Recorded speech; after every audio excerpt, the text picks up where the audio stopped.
For the largest part, people know to live in stress, live in anxiety, live feeling sad, live feeling disappointed, feeling lonely. When you move into beautiful states, these chakras begin to vibrate well. They create a field around you. What is the deeper importance of sadhana? The way we use the sadhana is so that there is incredible awareness that is getting built. And awareness, please remember, is the only enemy of habit.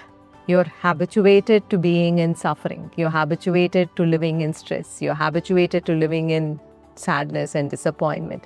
And that needs to change. Just like how somebody is in a bad state and you can kind of draw that bad state. If you are in a beautiful state by doing the practice and you're doing it in your group, the power of the collective is always, the synergy is always very powerful. And if you're believing only on external situations changing, you'll become free, it is like waiting for a lifetime. Namaste. The first question is about siddhi. I am currently in my journey of enlightened stillness, and now I am approaching the final phase of this journey. As I prepare to return to Japan and host a siddhi event, I will be sharing and transmitting the state I have received. I would like to understand more deeply, what is the true importance of receiving siddhi multiple times? What is the role of desire in this process? And why is it important to receive siddhi again and again? That's such a beautiful question. So when you started off this journey of enlightened stillness, within that last 9 days, a lot of work has been happening on you at different levels. Through the wisdom, through the practices, through the powerful processes, through the diksha. So there's a lot happening in the pranic level, in the energy body, in the mind body, in the physical body. And you move into this incredible state of stillness. And it just need not contain within you. So siddhi is that transfer that you are doing.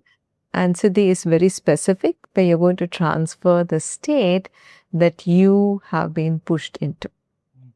So as you go out, what you'll be able to transfer in your siddhis is that state of deep inner stillness and deep inner quiet. And people, when they receive it, their kundalini is impacted, their energy currents are impacted, and they will experience this stillness. Of course, not to the extent that you have, but definitely you'll be able to transfer your state to them. So that is siddhi. And the more they receive, it is also going to work on their pranic body, their kundalini, their energy currents. And then as you are doing it more and more, you also immerse in that state more and more. It becomes a way of living for you in everyday life. You experience it. So that is why it is great that you can share many times. And it is also wonderful that people are there to receive so many times, because it's going to impact their mind, impact their body, impact their consciousness. Thank you.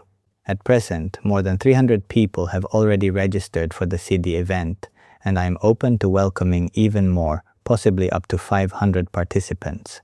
My next question is about Manifest. Since April this year, I have been facilitating Manifest as a community journey with around 500 people. I have learned that when one continues Manifest for about 7 years, immense blessings unfold. This is what I have been sharing with the community as well. However, I now wish to understand this more deeply.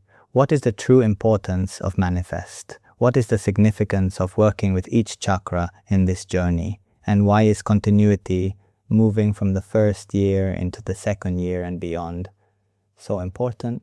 Let me make it very simple to understand.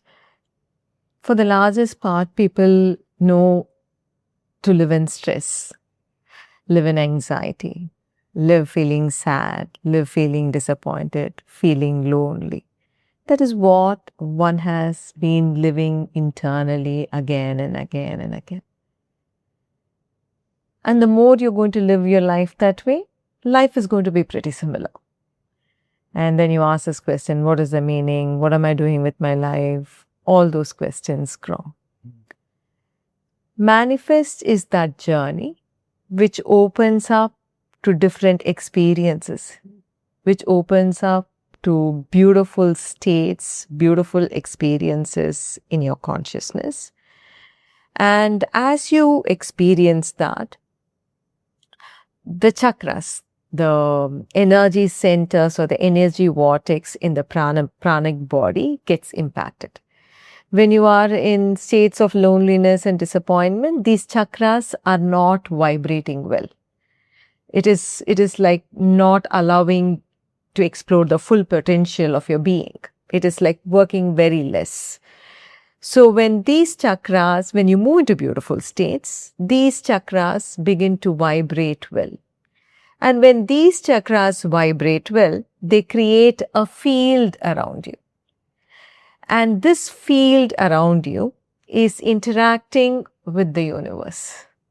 So as you begin to learn to get out of what you know, which is anxiety, fear, and loneliness and sadness, and as you take steps to live in beautiful states, as you're opening up your consciousness to living in beautiful states, you're impacting these chakras, which is the energy body, which is getting impacted.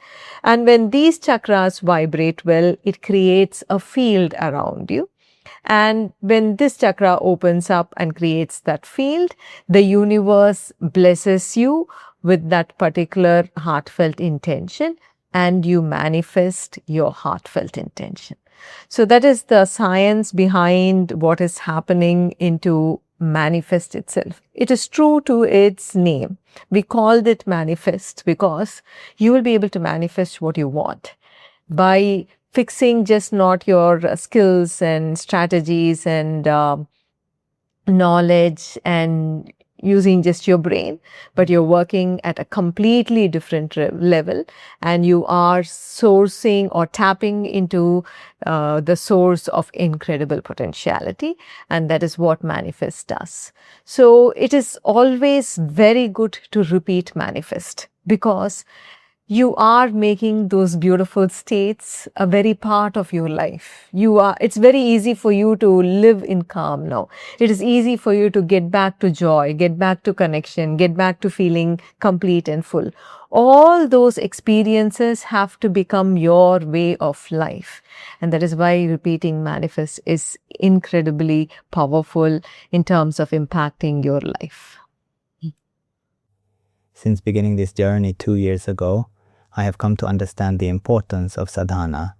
I was guided to become a good friend with meditation, and that insight led me to create a project called Meditation is a Friend, Mind is the Mind. Through this initiative, we practice soul synchronization meditation twice a day, a total of 14 times a week.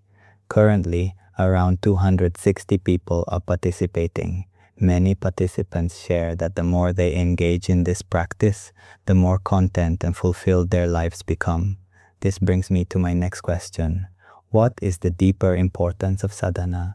Additionally, I want to understand the difference between practicing alone and practicing in a group. What is the significance of group practice? Does practicing together truly create a stronger energetic field? Beautiful. Sadhanas, there are many benefits of doing sadhanas. It is in those deep practices that realizations become a part of your life. When you're doing the sadhanas, you're changing your brain. You're changing the way your brain is wired. You're changing you're changing the way the hormones are flowing in your body. You are impacting your body. When you move into sadhanas, do the sadhanas very regularly, you're impacting your breath. Your breath is becoming calm. So it is, for us, the way we use the sadhana is so that there is incredible awareness that is getting built in every part of your meditation, on your breath, on your mind, on activating a different region of your brain. So it is overall put together, it is impacting your body, impacting your mind, impacting your consciousness, And for us, very important, it is pushing your level of awareness. And awareness, please remember, is the only enemy of habit.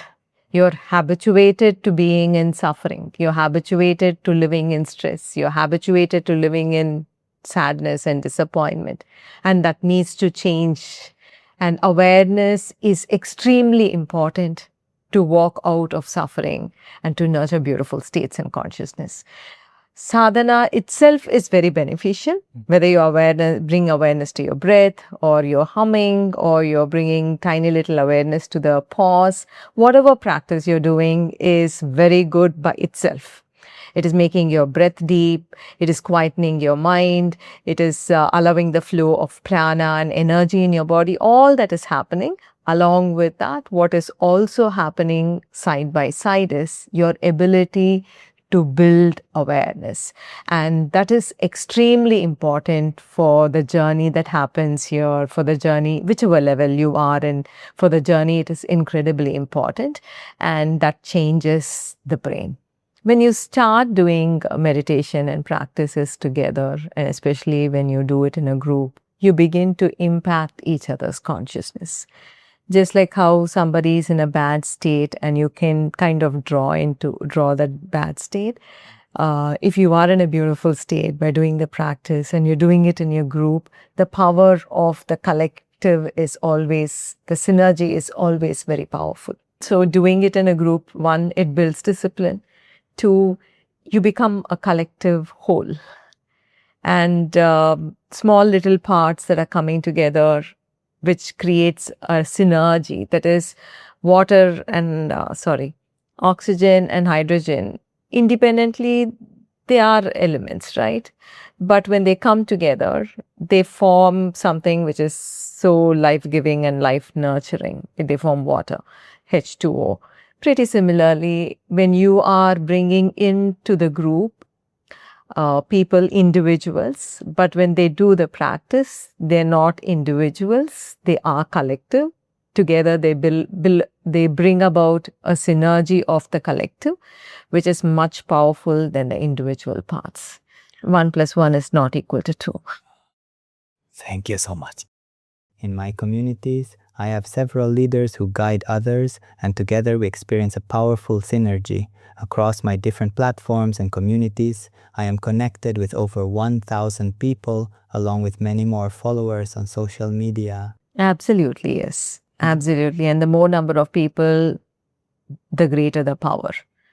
And it's just not that addition part. It's just not this much power. It's much more when you come together. Thank you so much.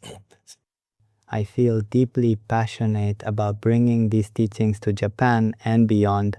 At the same time, I observe that many people in Japan are engaged in self-help teachings. While I respect this, I also feel that this wisdom offers something profoundly different, a direct experiential transformation. I would like to understand and communicate clearly. What is the difference between self-help and the path of inner transformation? See, then when the very experience of life has to change, you cannot bring about that revolution in your consciousness by changing your perceptions or changing your beliefs. It will give you a temporary relief by changing your story, changing your perception, changing your belief, trying to reiterate positive thinking, holding on to an idea or an ideal. All this can give you temporary relief, but that is not freedom. What happens at oneness is a revolution in one's consciousness, away from stress, away from disconnection, away from separation, to experiencing peace, connection, and oneness. And it is not talking about just superficial changes in one's lifestyle or still superficial changes in one's thinking or in one's body or in one's perceptions and beliefs or the stories.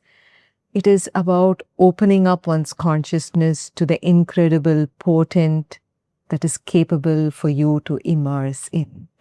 a state of expanded consciousness. When you move into that state, living free of suffering, living in beautiful states, having a great vision, having a great passion to live every moment joyfully, to experience that togetherness, to love, to connect, everything becomes very natural when you begin to work at the realm of one's consciousness. And that's what one is just doing. I want to experience the evolution of consciousness through this path, starting with FOR. Oh, absolutely. FOA is a field that we create for, think of it as a very powerful cleanse in one's consciousness, changing the way your brain is connected, changing the neural connections, changing the way you experience life, changing the way you can connect. It kind of pushes you into powerful states of expansion. And thereafter, nurturing beautiful states becomes easy, becomes a way of life. FOA is incredibly powerful because it's not in the realm of the mind. It goes beyond the mind, pushes you into very powerful states in consciousness where it becomes natural for you to experience calm, where it becomes very natural for you to kind of feel the togetherness and connection, to disentangle yourself from stress and anxiety, because right now it has become part and parcel of one's life. You know only anxiety, you know only stress, you know disappointment, you know loneliness. But how do you get out of it? And if you're believing only on external situations changing, you'll become free, it is like waiting for a lifetime. It is not going to happen. But once you become free of this inner turmoil, then external life becomes very peaceful. And in the field of awakening, we disentangle you from your habitual suffering states, push you into powerful awakened states, and you also create incredible abundance on the external life because your state, your consciousness is powerful and beautiful. Thank you. About 4 years ago, I encountered this teaching. Since then, I have experienced deep transformation and a profound impact in my life. Now I feel truly ready to share this experience, the feeling of my full self, with others. I sincerely invite everyone, especially those who are still undecided, to come forward and take this step. Yes, beautiful. Thank you.